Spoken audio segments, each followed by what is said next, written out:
Tilehurst End podcast by Reading fans for Reading fans. Hello and welcome to the Tilehurst End weekend preview. Two very different results in the space of 4 days for Reading at the Milewski Stadium, but now the Royals on the road again, looking for just their third away win of the season at Stoke City. My name is Olly Allen, your host for today's show, and I'm pleased to say that I'm joined as ever by the Wokingham Paper's Tom Crocker. How's it going, Tom? Not too bad, thank you. Still quite happy about the game on Saturday, I think, even though what happened last night against Leeds. But yeah, Saturdays was one to remember, I think, for quite a while. Indeed, I think those scenes in the 97th minute have not been seen in Berkshire for a long, long time. Hopefully we might have a few more of those this season if we can get a few more late wins to secure survival. But yeah, that 3-0 home defeat to Leeds last night. We'll talk briefly on that going into, of course, this Stoke game at the weekend. Obviously, taking it on face value, Tom, obviously a 3-0 defeat at home is never a good result. I mean, I think in fairness, we might even have played better last night than we did against Wigan on Saturday, which has quite a lot. But I mean, all three goals coming in the first half for Leeds, and we've spoken quite a lot on sort of how these games against the top sides, how much they really mean in terms of the context of the season. Because on the one hand, yes, it's quite worrying. Obviously, it's not the first time we've been comfortably beaten by a top side. Losing 4-1 to West Brom early in the season, 4-0 to Sheffield United last month too. And obviously, with four of the top six left to play, that is quite a bit of a concern. But then equally, do you just sort of hold your hands up and say, Leeds are a very good side, with very, very good players and excellent management in Marcelo Bielsa and sort of a style of play that's clearly effective for them. And is it going to be these games that the final season, especially after picking up back-to-back wins for the first time in God knows how long, in two games beforehand?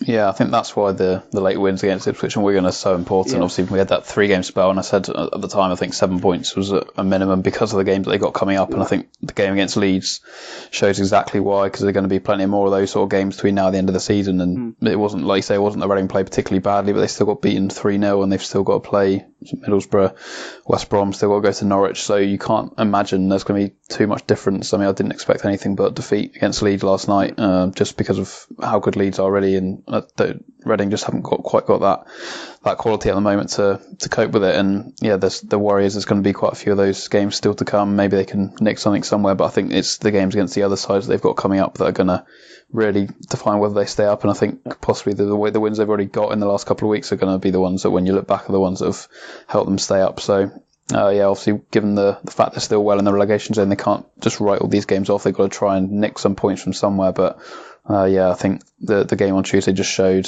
how big the gulf is to some of the top teams up there. If they hit their stride on the day, like I say, in terms of the performance, not too bad. But Leeds scored some pretty good goals. And third goal in particular, I mean, that killed it completely, didn't it? So they showed the quality in and around the final third that they've got, and they just eased to victory in the second half, really, despite Reading playing not too badly. But yeah, the game was long gone, and you can foresee a similar situation in some of the other games coming up. Yeah. But yeah, I think there are still plenty of points out there for Reading to get between now and the end of the season as well, to keep them above water.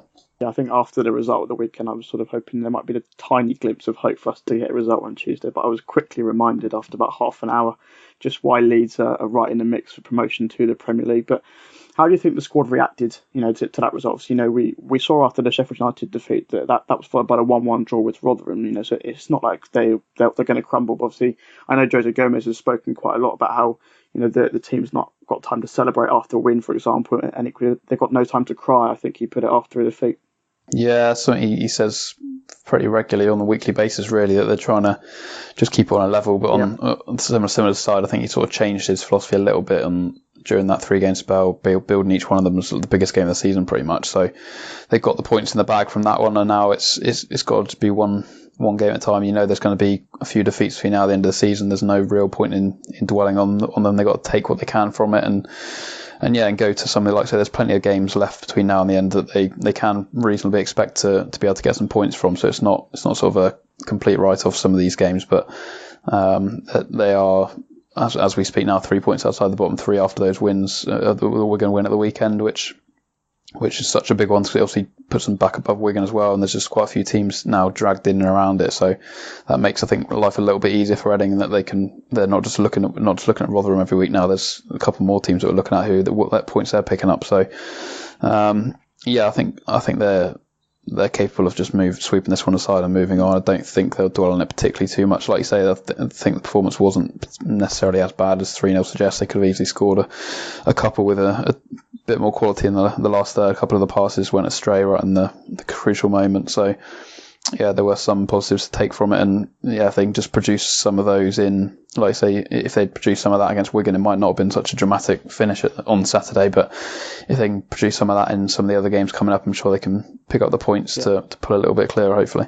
I will point out, actually, we're recording this on Wednesday evening, so before Rotherham playing QPR away from home, and Millwall travel to Birmingham, so Reading could potentially slip down to 20th by the time they come to play Stoke. And that would, I think, if Rotherham win, it would obviously be level on points with them in the bottom three. But certainly, if you do believe that the Leeds game was a sort of write-off from the beginning, I think arguably, you look at this game against Stoke now at the weekend as quite the opposite, and in fact, vitally important. And that's perhaps been, sort of underplayed somewhat because, on the surface, I think, you might look and say, a point at Stoke isn't too bad. They were a Premier League side last year. They've got some very good players, the likes of Tom Ince and Sam Vokes, who came in January. But actually, they're the lowest ranked side in the Championship. The Reading still have left to play. I mean, at the time of recording, on Wednesday evening, Stoke's at 17th in the table. They could go as high as 50th, I think, if they win against Derby this evening.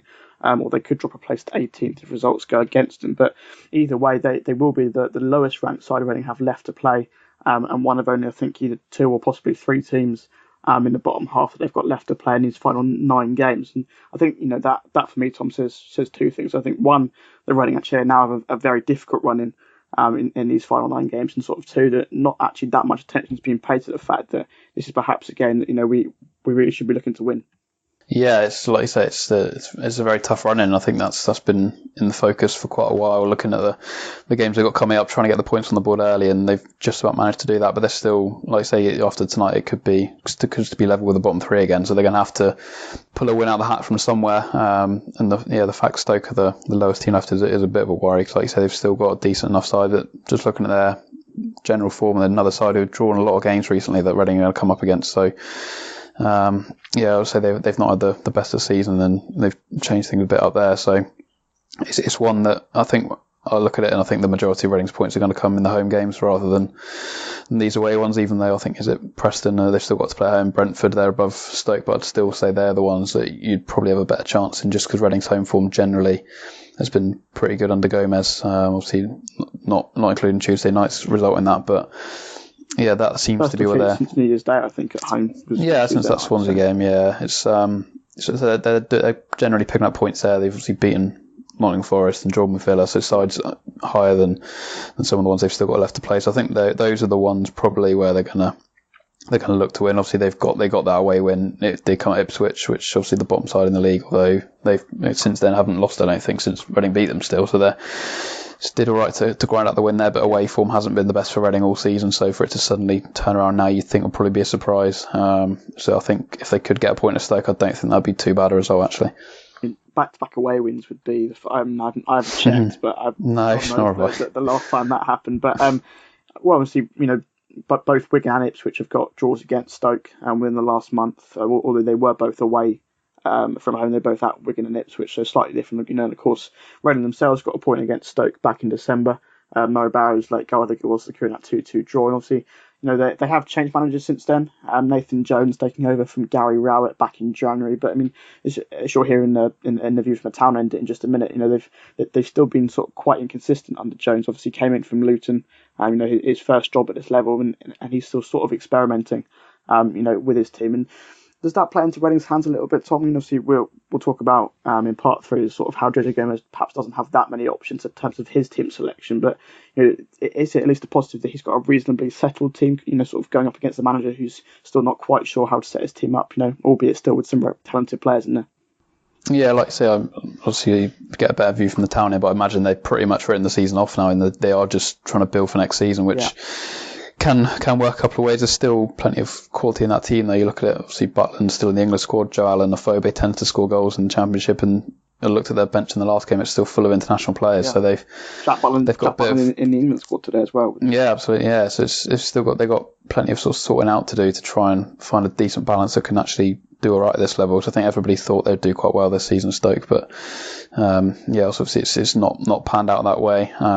As for obviously Reading's team, like you say, fairly settled side now, and the performance I think have generally been okay. Like you say, didn't play particularly great against Wigan, but dug in and fought the game out like they had to do in that sort of battle. And I think Stoke, they've got nothing particularly to lose given where they are on the table, so they can try a few things and hopefully open up a little bit more, which could end up playing to Reading's hands a little bit. So yeah, it's tough to say. I think it's going to be a lot tighter than the game on Tuesday, and yeah, it's one that Reading can. Well, yeah, hopefully, but on the flip side, Stoke do still have the quality in their team to do something like that if Reading switch off at the back. Yeah. So hopefully they'll go up there, and I think they can feel they can get a point. Like you say, Stoke their home form has been a bit patchy as well. I think they lost fairly recently at home, so it's one that Reading can get something out of, as opposed to some of these other ones they've got coming up in the next few months. And the settled team I think probably is helping at the moment. We've spoken about it so much all season, and I think it is sort of helping out the way they're playing at the moment. I'll briefly touch on what the bookmakers think for this one. Currently Stoke the favourites at 4-5 according to Odds Checker, #GambleAware. The draw is 12-5 and Reading are 15-4 to get the win, and those might well change after Stoke play Derby tonight. But if you do fancy a flatter on the game, this next part of the show might come in handy as we jump into the view from the town end, where we find out a bit more about Stoke's strengths, weaknesses and key players. The view from the town end. What do the opposition think? View from the town end time now. I'm with Reading travelling to Stoke City at the weekend. This week I'm joined by Potters fan David Cowlishaw from the Wizards of Drivel podcast. How's it going, David? Very well, mate. How's it going? Not too bad. I mean, we're actually recording this at half time in the Reading Leeds game, so with us 3-0 down, not too happy. But I mean, hopefully we'll stay away from that game for now. But in terms of from the Stoke point of view, obviously you've changed managers since the game between the two sides. At the start of December, Gary Rowett obviously sacked in January and replaced by Nathan Jones. Was that the right decision for you? And how has Jones been settling in so far?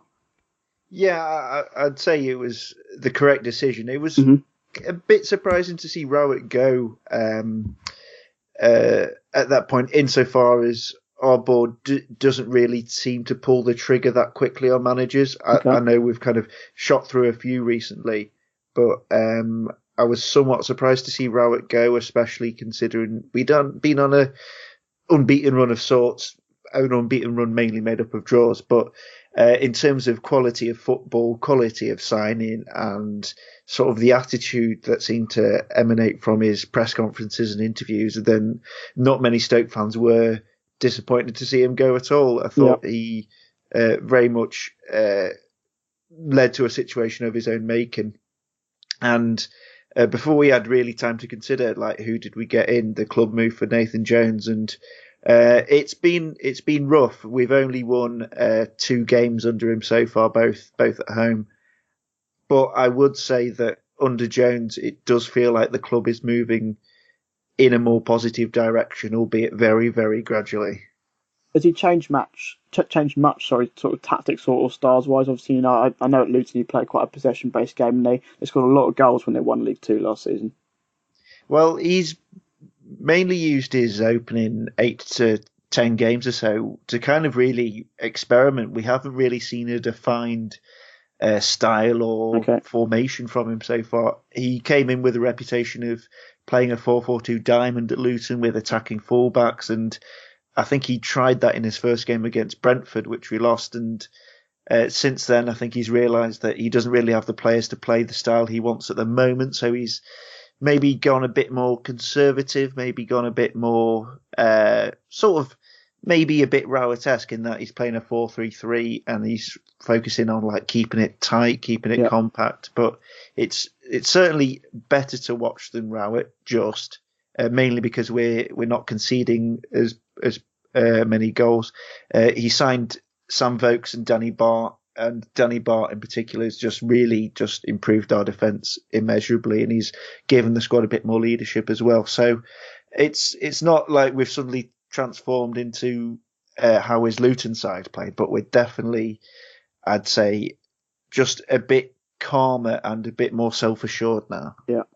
What's been sort of the main issue that both him and Rowett have faced, obviously, because, back at the start of the season, obviously Stoke were sort of the odds-on favourites to win promotion back at the first time of asking them, but obviously, you're still 16th in the table, and as you mentioned, just the 2 wins so far under him. Obviously, we're recording this before Stoke's game at Derby on Wednesday night, so that might change ever so slightly, but what's been the main issue that he's perhaps struggled with so far?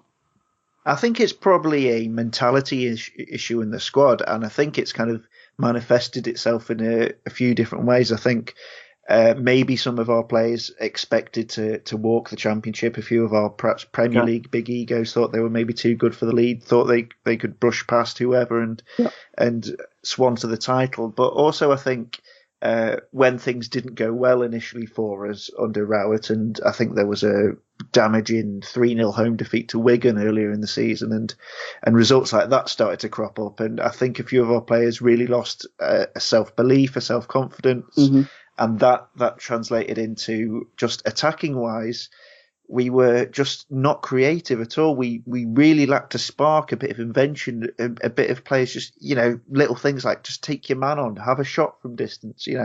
We weren't willing to try that. And that was partly self-confidence and partly due to Gary Rowett's tactics as well, where he just seemed to stick men behind the ball and didn't really seem keen to introduce any flair or creativity into the side, and just kind of knocked it up to a Phobe and hope for the best, really. So and a lot of the players have been just completely hopeless in and off the pitch sense as well. Like Saido Berahino's creating headlines for the wrong reasons, and saw that last week.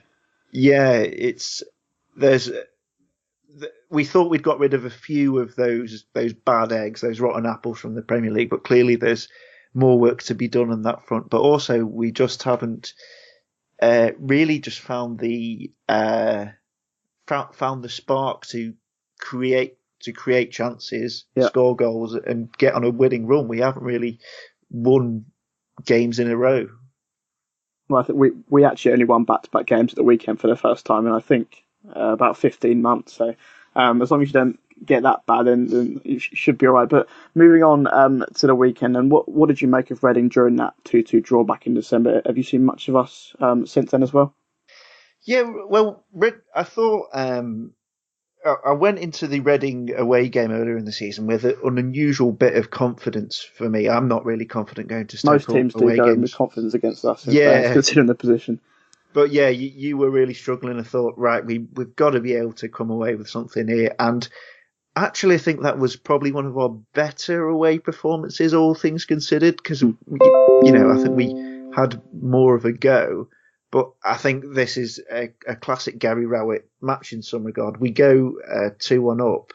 Tom Ince scored a blinder from memory, and then we just kind of panic and just let you guys attack us. And you got a very, very late equaliser. And I was watching AFC Fylde at the time, and my head just slumped seeing that you'd scored on 94, 95 minutes, whatever it was. And since then, from what I've seen of you, you've kind of you're in that you're in properly in the mix for relegation now, and I won't be able to predict if you'll be able to get out of it or not. I mean, Millwall, Wigan, Rotherham, from the outside looking in, they all seem just as bad as each other. Rotherham, I thought earlier in the season they had a bit about them, particularly at home, but that's not been the case recently. Your win over Wigan, I think last week was it? That was absolutely huge, and that might be what keeps you over the line. I think Wigan are losing at the moment, so I could not call that relegation battle. I'm just so glad Stoke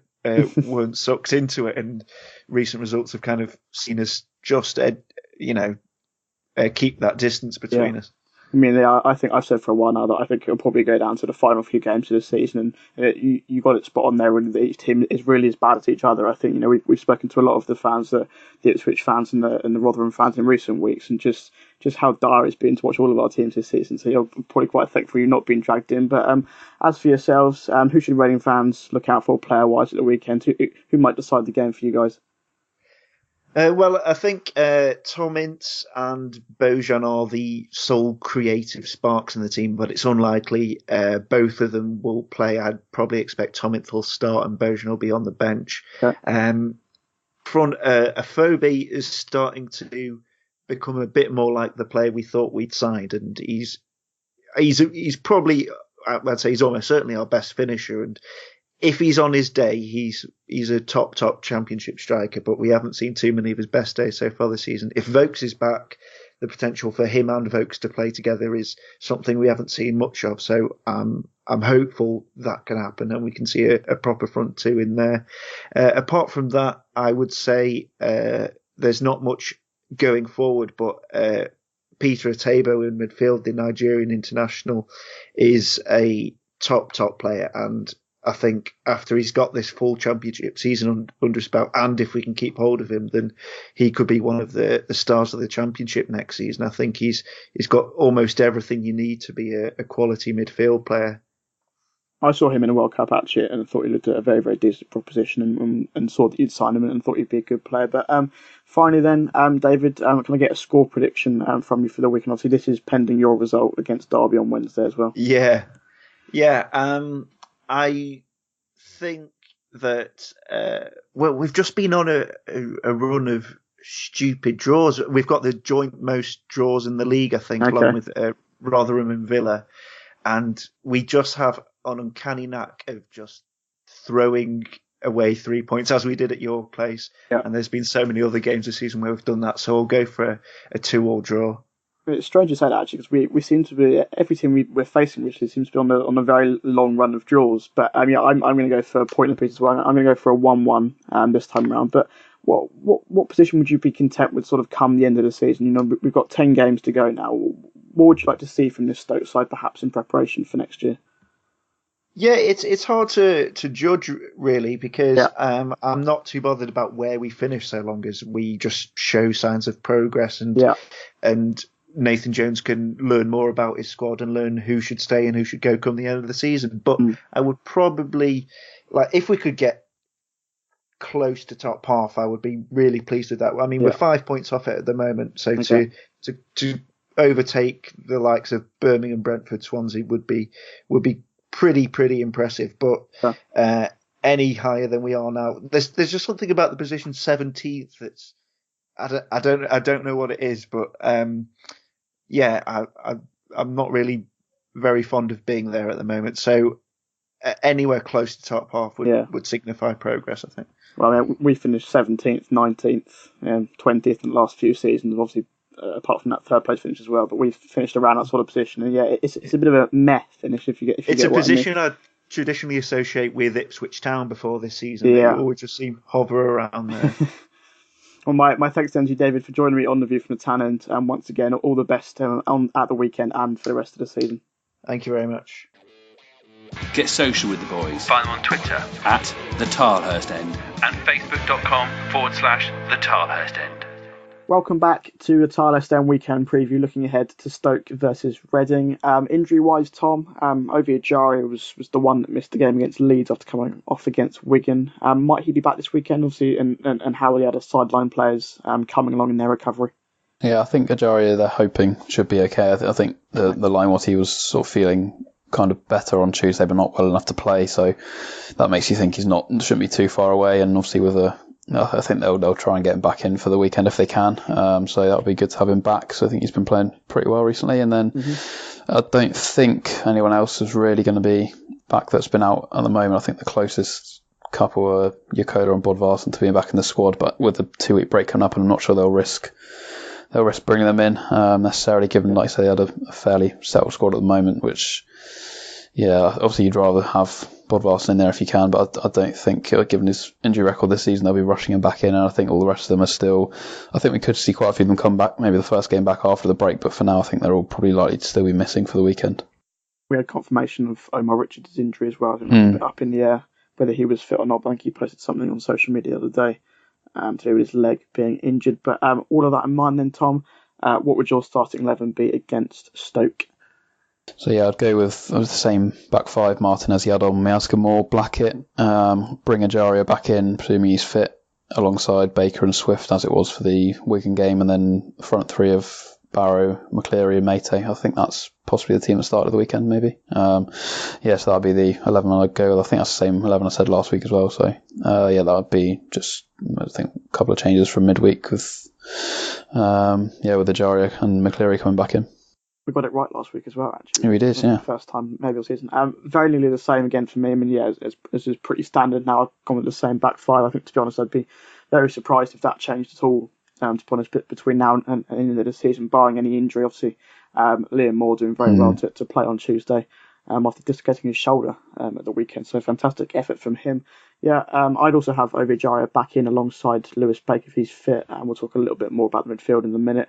Ahead of them, I'd have Mo Barrow on the left, John Swift in the middle, and I'd go with Callum Harriott to start on the right over McCleary, although that's the only change between our two teams. I think he's looked fairly bright when he's come on the last couple of games, so perhaps deserves a start.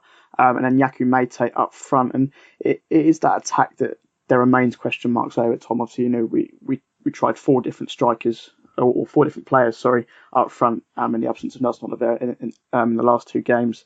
Barrow, McCleary, Loader, and Mate all sort of been trialled in that number 9 position, which sort of shows how much we do miss Oliveira. A stat that I also found quite interesting is that 45% of our shots in the Championship this season have come from outside of the box. Only Brentford and Derby have a higher percentage than that, and that sort of just shows how much we miss that presence inside of the box. And I think we've both gone with Mate again to try and do that job this weekend, and he's probably that player you say might be most naturally suited to try and carry out that role. But I think for me, obviously, he got that goal at the weekend, but largely he struggled. Yeah, I thought you were going to say 45% of the shots come from Nelson Oliveira, which would have been quite a stat. That would have been quite special, yeah.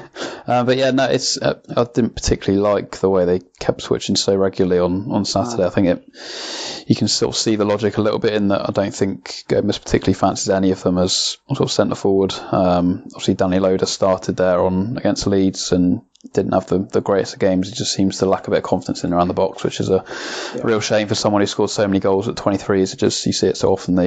He obviously hasn't got his first goal yet, and I think when that comes, it might be a bit different for him. But he still looked quite bright in and around, sort of on the wings. But when it plays down the middle, doesn't seem to be able to do the job at the moment. Yeah, for me, Mate should definitely start. Definitely not Barrow. I don't think that particularly worked very well at the start of the game on Saturday.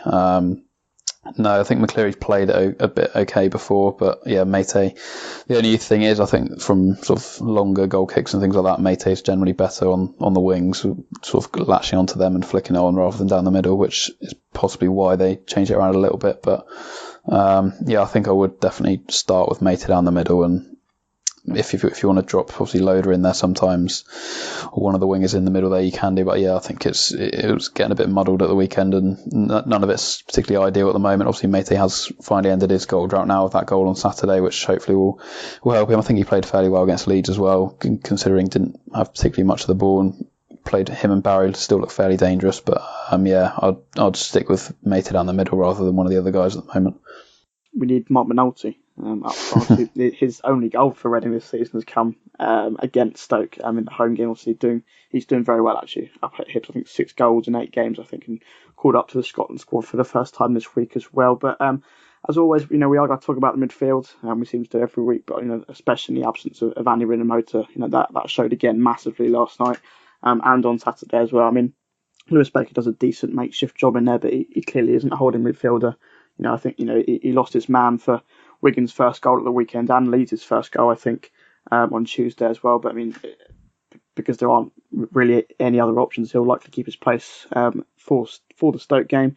Ryan East, of course, made his debut last night and played alongside him, and we'll talk about a little bit more about him in just a minute. But you'd imagine, as mentioned, if Ejaria is fit again, that he would come back in. I mean, Liam Kelly's also an option in there as well, but he's not even been included in the squad in recent weeks. I mean, despite being fully fit, I know Jose Gomez spoke a little bit about him last night.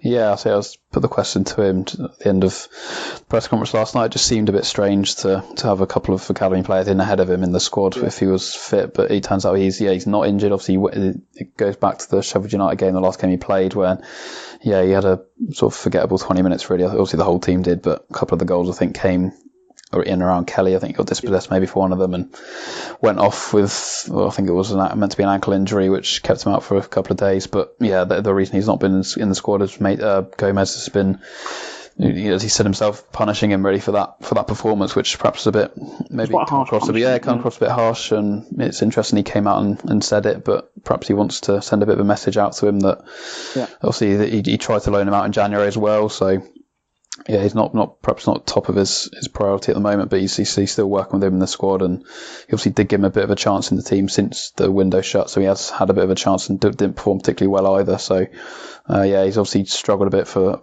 sort of the last 12 months really, Kelly, with form, and yeah, it was just a bit of a surprise that he was not even included in the squad considering the lack of central midfielders they had. But yeah, I'm not entirely sure that's going to really change anytime soon unless he sort of bucks his ideas up a little bit. And I'm sure Gomez will try and bring him back into the squad if he possibly can. But yeah, for this weekend, I think it looks quite unlikely. So there's still that problem of who to play in there to try and plug the gap of Renamoto not being there really. I will touch on the other academy players quite briefly. Obviously, fantastic to see. Both Ryan East and Michael Elise make their debuts last night at the 50th and 51st Academy graduates, respectively, to make their senior appearance, which is a great stat for the Academy. But, I mean, East didn't have the best game. I think he was probably at fault for one of the goals. Obviously, it was difficult for Elise as well. He came into the game when it was long over, but Danny Loader played as well and was, as you mentioned, not too impressive, and he wasn't great on Saturday even. I certainly don't want to criticise these players, because they are still very, very young. I think Elise is only 17, and Loader's obviously 18. I think Ryan is 20, but they're still young players and developing. But is now the right time to be thrown? I mean, obviously, Gomez doesn't have too many other options, and he clearly believes that they're ready for this opportunity. And I know he's spoken about that a lot, but is it sort of indicative of just how few other options we have? Yeah, and obviously that then comes back to the January business, really. I think I raised a few eyebrows when they let Bakuna go. Obviously, he wasn't possibly not having in the greatest of form, but it's just someone who's completely different to anyone Reading have got now. And with Renamoto injured, suddenly you look at it and you wonder, could they have kept hold of him if they do go down? Are they going to regret that decision? Because like I said, there's nobody really they can fill in there. But obviously, he's gone now, and it's the youngsters, like you say, Gomez is very keen to get them involved, and putting them into this situation is, like I said, not ideal probably, but because of the situation that they find themselves in with injury-wise, he's got to give them a go. And Ryan East is someone who's been sort of in and around on the radar for quite a while. I think obviously they let Shawnee Aluko go as well. He possibly could have played in the advanced role, and Swift could have played deeper if he was still here. So he was happy to let him go and bring on someone like Ryan East, like Elise, like I think Josh Barrett will play when he's fit again. Gomez constantly name checks him, so I think he's quite impressed by him, which is another one to throw into the mix. So I think that's the way Gomez wants to do it. Obviously, the sort of financial fair play regulations and things like that mean that it's a bit of a good way to go as well. So right now in a relegation battle, probably not ideal, but I think there is enough. I was quite impressed by what Elise did. I think East as well can offer something if he's given a few more games in the team. Obviously, Renamoto burst into the team and stayed there, so East will probably no doubt be in the squad again, even if Fajaria starts. You imagine he'll still be in the squad on Saturday, so he'll probably get another go. He's performed well for the 23s all season, and that's what you want really. You want in the squad if you're playing well for 23s to have a chance, and that's what these guys have had. And I think generally long term it's a good way to go, but admittedly right now in the centre midfield it's still an issue, and it probably will be something we discuss from now right till the end of the season, I imagine. I think that's the thing really, because I think East he's the most capped academy player at the club, done very well, and he's captained the side a few times. At least, I can't say I've seen much of him, but he's supposedly done very well in the academy too. Daniel Loader, as you mentioned, scored a lot of goals for the under 23s and certainly deserved their chance. But it just sort of has seemed perhaps that they're not quite ready for that step up just yet. And I mean, in fairness, I don't think they can't really have foreseen Andy Renamoto's injury in January. Obviously, I think if he was fit enough to be playing, then we wouldn't really be having this discussion. But prediction time then. Tom, we both went for a 2-0 Leeds win on Tuesday night, so very nearly got it spot on. I think you are edging ever closer to getting that elusive correct scoreline for the first time this season. But what are you going to go for Stoke versus Reading? I'm going to go for a 2-1 Stoke win, which I've tried to be a bit more optimistic generally recently, but I just think I'm not entirely sure why either. But Reading could go up there and nick something, but I think it's going to be really tight, and just the way things seem to be going at the moment in some of these other games, I'm going to go for 2-1 Stoke win, but I'm sort of starting to doubt myself as I say it, but I'm going to stick with it for 2-1 to Stoke. Are you sure? I'm going to stick with it and hope I'm wrong on this one again. I've been wrong all season, so I won't bank anything on it, but I'll go 2-1 to Stoke. Well, I hope you're wrong, if that makes you feel any better. But on the basis that Stoke are this season's draw special, I think they've drawn more games than anybody else in the Championship this season. I'm going to go for a 1-1 draw to take us into the international break, which seems to come around quite quickly, actually. I think it means it's a year since Jaap Stam was sacked, which is, I can't quite work out whether that last year's come very quickly or very slowly.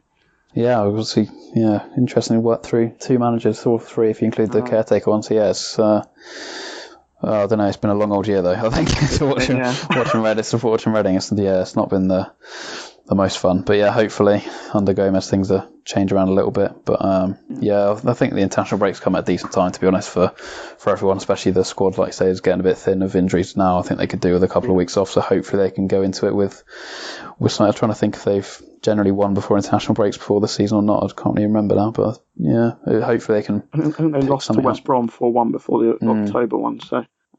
But yeah, no, obviously with it being the international break next week, there will be no weekend preview. Myself and Tom will return in a fortnight's time to look ahead to Reading versus Preston, a crucial home game, that one. And there should be a main show podcast, though, early next week with Mark Mayer looking back on the Stoke game. So keep an eye out for that one. And the interview with Jan Kernigan as well will be up at some point over the international break in your podcast feeds. And there'll also be plenty of content over on the website, tilehurstend.com, to keep you occupied. So do keep an eye out for that. Up there right now, we've got all the reaction from the Leeds defeat and plenty of preview stuff going up in the next few days as well for the Stoke game. On a similar note, Tom, what can we look forward to reading on the Wokingham paper in the next week or so? Yeah, it's quite a lot up on there, actually. You'll see report ratings reaction from Tuesday if you can bear it. Yep. But yeah, there's obviously Lewis Baker we spoke to as well, and Yaku Meite's stuff will be up at some point. And Simeon Pickup's done a column on some of the younger players, Elise and East, which will be going up online over the next week or so as well. And I think we're hoping to get hold of somebody at the club for interview during the international break. Not entirely sure who, but somebody sort of off field, if you like, that we can try and find out how the last few months have been going off the field. So yeah, stay close to WokenhamPaper.com for that, and I'll keep everyone updated on my Twitter at Tom J Crocker as well. Fantastic stuff. I suspect not a very high chance of speaking to the Chinese owners. Don't keep asking the question. We'll see. Maybe one day. Yeah. All that's left for me to say then, Tom, is thank you very much for joining me on the Tilehurst End weekend preview this week. Pleasure. Thanks, Ollie. Cheers. Have a good break. Thanks, you too. And as always, a big thank you to you at home for listening. Have a safe journey. If you are venturing up to Stoke on Saturday, bring back an oat cake or two and 3 points as well, please. Come on, you ours. The Tilehurst End podcast. By Reading fans, for Reading fans.